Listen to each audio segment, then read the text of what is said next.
Shabbat Shalom, and welcome to another episode of Akoti's Table. I'm your host, Yahoo Israel.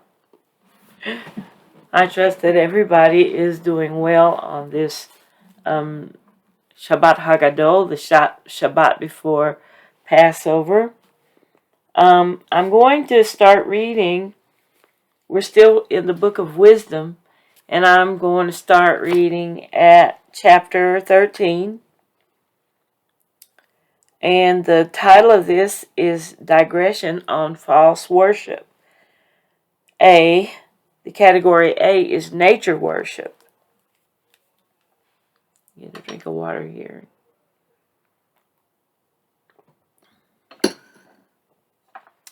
For all men were by nature foolish, who were in the ignorance of Yah, and who from the good things seen did not succeed in knowing him who is, and from studying the works did not discern the artisan. But either fire, or wind, or the swift air, or the circuit of the stars, or the mighty water, or the luminaries of heaven, the governors of the world, they considered gods. Now, if out of joy in their beauty they thought them gods, let them know how far more excellent is the Lord than these. For the original source of beauty fashioned them. Or if they were struck by their might and energy, let them from these things realize how much more powerful He is who made them. For from the greatness and the beauty of created things, their original author, by analogy, is seen. But yet, for these, the blame is less. For they indeed have gone astray, perhaps, though they seek Yah and wish to find Him. For they search busily among His works, but are distracted by what they see, because the things seen are fair. But again, not even these are pardonable. For if they so far succeeded in knowledge that they could speculate about the world, how did they not more quickly find its Lord? Now we're going to go to category B in the digression on false worship. And it is idolatry.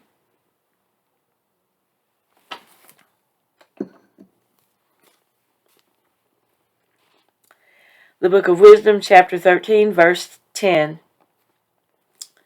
But doomed are they, and in dead things are their hopes, who termed gods things made by human hands, gold and silver, the product of art, and likenesses of beasts, or useless stone, the work of an ancient hand.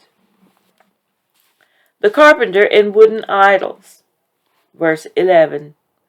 A carpenter may saw out a suitable tree, and skillfully scrape off all its bark, and deftly plying his art, produce something fit for daily use, and use up the refuse from his handiwork in preparing his food, and have his fill.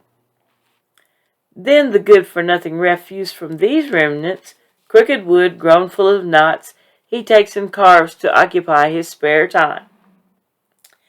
This wood he models with listless skill, and patterns it on the image of a man, or makes it resemble some worthless beast. When he has daubed it with red and crimsoned its surface with red stain, and daubed over every blemish in it, he makes a fitting shrine for it, and puts it on the wall, fastening it with a nail.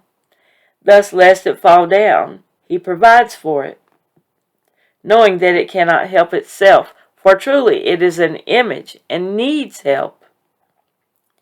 But when he prays about his goods, or marriage, or children, he is not ashamed to address the thing without a soul. And for life he entreats the dead. And for aid he beseeches the wholly incompetent. And about travel, something that cannot even walk. And for profit in business and success with his hands, He asks facility of a thing with hands completely inert.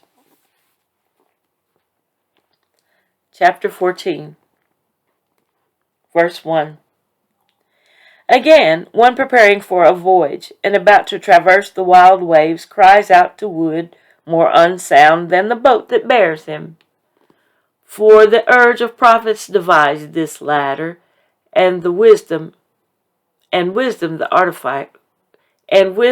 artificer produced it. But your providence, O Father, guides it, for you have furnished even in the sea a road, and through waves a steady path, showing that you can save from any danger, so that even one without skill may embark. But you will that the products of your wisdom be not idle. Therefore men trust their lives even to frailest wood, and have been safe crossing the surge on a raft. For of old, when the proud giants were being destroyed, the hope of the universe, that's Father Noah, who took refuge on a raft, left to the world the future for his race, under the guidance of your hand. For blessed is the wood through which justice comes about, but the handmade idol is accursed, and its maker as well, he for having produced it, and it because, though corruptible, it was termed a god. Equally odious to Yah are the evildoer and his evil deed, and the thing made shall be punished with its contriver. Therefore upon even the idols of the nations shall a visitation come, since they have become abominable amid Yah's works, snares for the souls of men, and a trap for the feet of the senseless.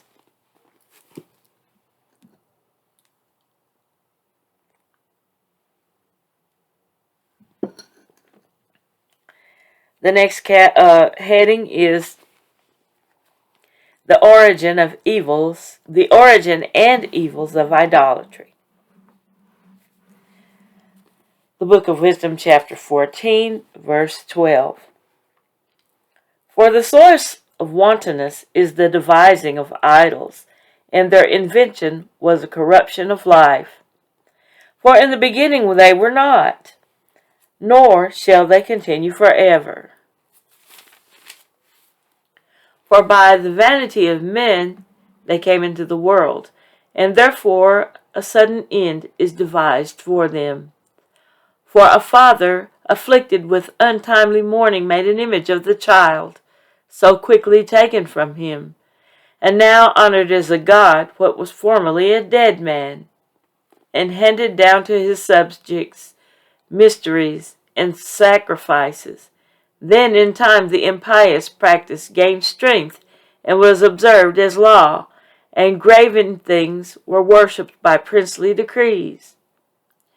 Men who lived so far away that they could not honor him in his presence copied the appearance of the distant king, and made a public image of him they wished to honor, out of zeal to flatter him when absent, as though present.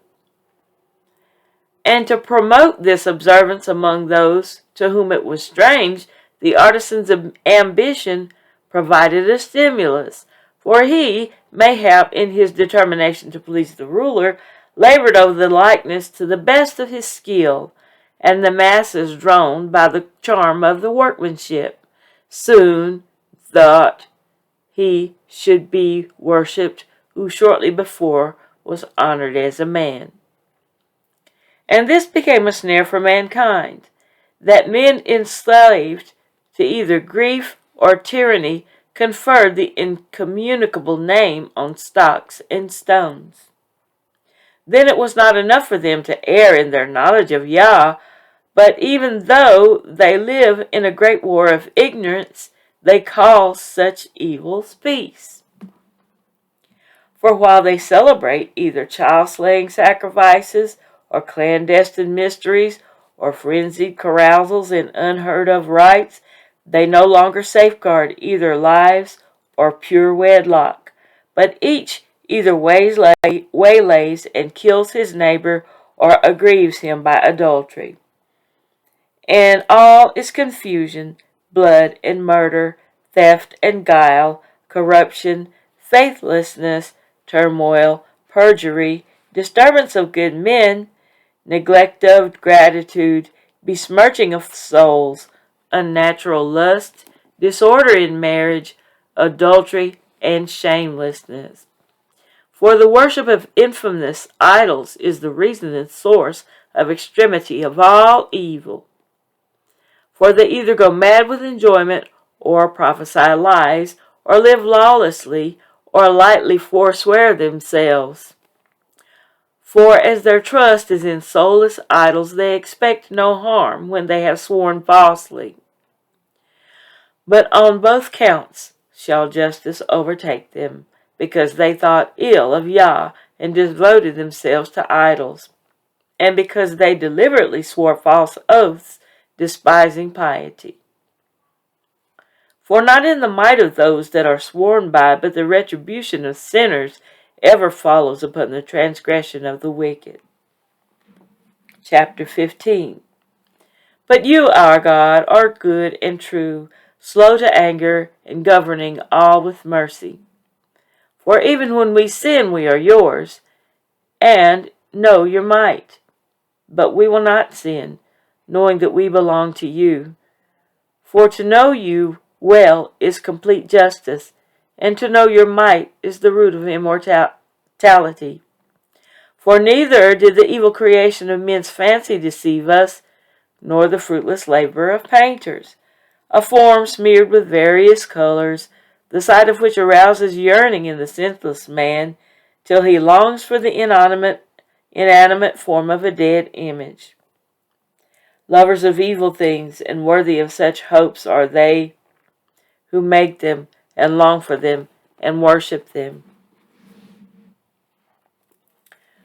Wisdom, chapter 15, verse 7. And the heading is The Potter's Clay Idols. For truly the potter, laboriously working the soft earth, molds for our service each several article, both the vessels that serve for clean purposes and their opposites, all alike. As to what shall be the use of each vessel of either class, the worker in clay is the judge. And with misspent toil he molds a meaningless God from the self-same clay, though he himself shortly before was made from earth, and after a little time is to go whence he was taken, when the life that was lent him is demanded back. But his concern is not that he is to die, nor that his span of life is brief. Rather he vies with goldsmiths and silversmiths, and emulates molders of bronze, and takes pride in molding counterfeits. Ashes his heart is, more worthless than earth is his hope, and more ignoble than clay his life, because he knew not the one who fashioned him, and breathed into him the quickening soul, and infused a vital spirit. Instead, he esteemed our life a plaything, and our span of life a holiday for gain. For one must, he says, make profit every way, be it even out of evil. For this man, more than any, knows that he is sinning. When out of earthen stuff he creates fragile vessels and idols alike, but all quite senseless and worse than childish in mind, are the enemies of your people who enslaved them. For they esteemed all the idols of the nations gods, which have no use of the eyes for vision, nor nostrils to snuff the air, nor ears to hear, nor fingers on their hands or for feeling. Even their feet are useless to walk with. For a man made them, whose spirit has been lent him, fashioned him. For no man succeeds in fashioning a God like himself, being mortal. He makes a dead thing with his lawless hands. For he is better than the things that he worships. He at least lives, but they never. Okay, the heading here is Second Example Resumed. Verse 18, Wisdom 15. And besides, they worship the most loathsome beast, for compared as to folly, these are worse than the rest. Nor for their looks are they good or desirable beasts, but they have escaped both the approval of Yah and his blessing. Chapter 16, verse 1. Therefore, they were fittingly punished by similar creatures, and were tormented by a swarm of insects. Instead of this punishment, you benefited your people with a novel dish, the delight they craved by providing quail for their food. That those others, when they desired food, since the creatures sent to plague them were so loathsome, should be turned from even the craving of necessities, while these, after a brief period of privation, partook of a novel dish. For upon those oppressors inexorable want had come, but these needed only be shown how their enemies were being tormented. For when the dire venom of beasts came upon them, and they were dying from the bite of crooked serpents, your anger endured not to the end. But as a warning, for a short time they were terrorized, though they had a sign of salvation to remind them of the precept of your law. For he who turned toward it was saved, not by what he saw, but by you, the Savior of all. And by this also you convinced our foes that you are he who delivers from all evil. For the bites of locusts and of flies slew them, and no remedy was found to save their lives, because they deserved to be punished by such means. But not even the fangs of poisonous reptiles overcame your sons, for your mercy brought the antidote to heal them. For as a reminder of your injunction they were stung, and swiftly they were saved, lest they should fall into deep forgetfulness and become unresponsive to your beneficence. For indeed neither herb nor application cured them, but your all-healing word, O Lord. For you have dominion over life and death. You lead down to the gates of the netherworld and lead back. Men, however, slays in his malice, but when the spirit has come away, it does not return, nor can he bring back the soul once it is confined. But your hand none can escape.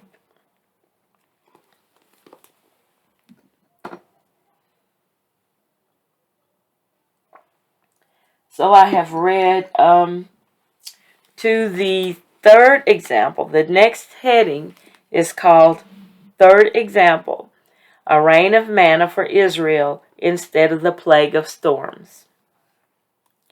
Verse 16, chapter 16 of Wisdom.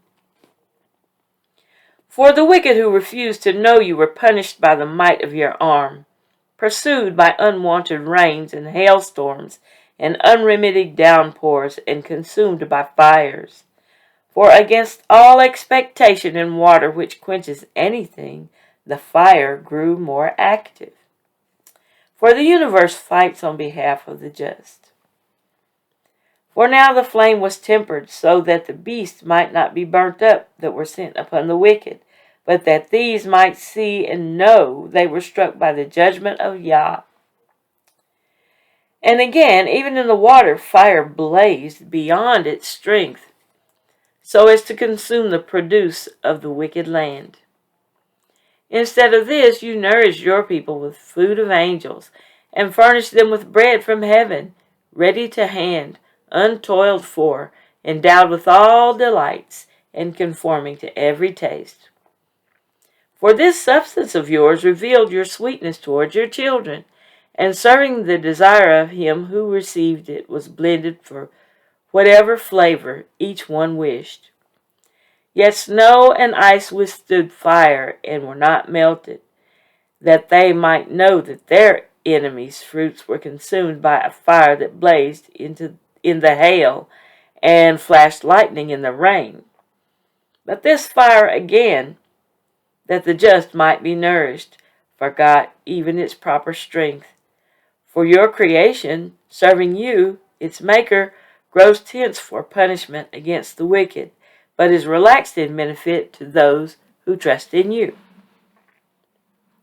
Therefore, at that very time, transformed in all sorts of ways, it was serving your all-nourishing bounty, according to what they needed and desired, that your sons, whom you loved, might learn, O Lord, that it is not various kinds of fruits that nourish man, but it is your word that preserves those who believe in you. For what was not destroyed by fire when merely warmed by the momentary sunbeam melted, so that men might know that one must give you thanks before the sunrise, and turn to you at daybreak, for the hope of the ingrate melts like a wintry frost, and runs off like useless water. Chapter 17. The fourth example. Darkness afflicts the Egyptians, while the Israelites have light. For great are your judgments, and hardly to be described. Therefore the unruly souls were wrong. For when the lawless thought to enslave the holy nation, shackled with darkness, fettered by the long night, they lay confined beneath their own roofs, as exiles from the eternal providence. For they who supposed their secret sins were hid under the dark veil of oblivion were scattered in fearful trembling, terrified by apparitions. Ooh, it was like a house of horrors. They were seeing ghosts or apparitions. I don't know what all they were seeing, but we're going to learn. For not even their inner chambers kept them fearless, for crashing sounds on all sides terrified them, and mute phantoms with somber looks appeared.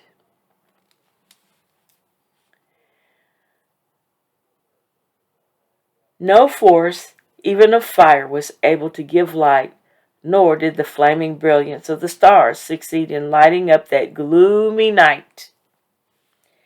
But only intermittent, fearful fires flashed through upon them, and in their terror they thought beholding these was worse than the times when that sight was no longer to be seen. And mockeries of the magic art were in readiness, and a jeering reproof of their vaunted shrewdness. For they who undertook to banish fears and terrors from the sick soul themselves sickened with a ridiculous fear. For even though no monstrous thing frightened them, they shook at the passing of insects and the hissing of reptiles, and perished trembling. They died of fright, reluctant to face even the air that they could nowhere escape. For wickedness of its own for wickedness of its nature cowardly, testifies in its own condemnation, and because of a distressed conscience always magnifies misfortunes. For fear is naught but the surrender of the helps that come from reason. And the more one's expectation is of itself uncertain, the more one makes of not knowing the cause that brings on torment. So they, during that night, powerless though it was, had come upon them from the recesses of a powerless netherworld, while all sleeping the same sleep, were partly smitten by fearsome apparitions, and partly stricken by their soul's surrender, for fear came upon them, sudden and unexpected. Thus, then, whoever was there fell into that unbarred prison, and was kept confined. For whether one was a farmer, or shepherd, or worker at tasks in the wasteland. Taken unawares, he served out the inescapable sentence, for all were bound by one bond of darkness.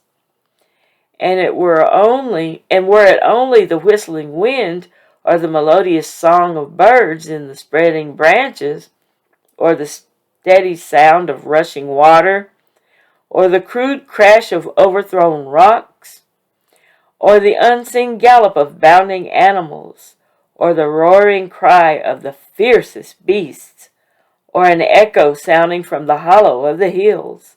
These sounds, inspiring terror, paralyzed them, for the whole world shone with brilliant light and continued its works without interruption. Over them alone was spread oppressive night. An image of the darkness that next should come upon them, yet they were to themselves more burdensome than the darkness.